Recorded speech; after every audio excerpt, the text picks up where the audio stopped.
Hello दोस्तों, welcome to new video में आप सबका बहुत बहुत स्वागत है हमारे यूट्यूब चैनल बिहार 28 में।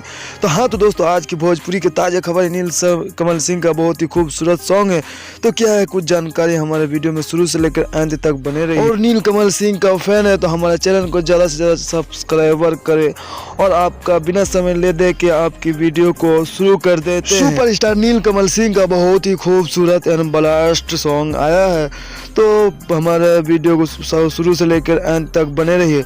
और वही खूबसूरत सॉन्ग नील कमल सिंह का बहुत ही खूबसूरत सॉन्ग है, जिस सॉन्ग का नाम है होलिया में जात बानी पियावा के घर। जी दोस्तों, आप सब सही सुने, होलिया में जाता नी पियावा के घर। बहुत ही खूबसूरत एंड ब्लास्ट सॉन्ग है नील कमल सिंह का। इस सॉन्ग को गाया है नील कमल सिंह, एक बहुत ही खूबसूरत सॉन्ग है, बहुत ही ब्लास्ट सॉन्ग है। तो आप सब ज़्यादा से ज़्यादा चेकआउट कर सकते हैं इस सॉन्ग को हमारा। और इस सॉन्ग को रिलीज किया जाएगा 15 जनवरी को। जी दोस्तों, आप सब सही सुने, 15 जनवरी को इसे रिलीज किया जाएगा, यानी कि आज ही के दिन सुबह 7 बजे। जी दोस्तों, आप सब सही सुने हैं, सुबह 7 बजे इसे रिलीज किया जाएगा 15 जनवरी को। तो आप सब ज़्यादा से ज़्यादा चेकआउट कर सकते हैं। इस सॉन्ग को रिलीज किया जाएगा नील कमल सिंह के ऑफिशियल चैनल यूट्यूब चैनल से इसे रिलीज किया जाएगा। जी दोस्तों, आप सही सुने, नील कमल सिंह के ऑफिशियल चैनल से इसे रिलीज किया जाए। बाकी है हमारा वीडियो आप सबको कैसा लगा। अगर वीडियो हमारी अच्छी लगी तो ज़्यादा से ज़्यादा लाइक करें, कमेंट करें, शेयर करें, सब्सक्राइब करें। धन्यवाद, थैंक यू, जय।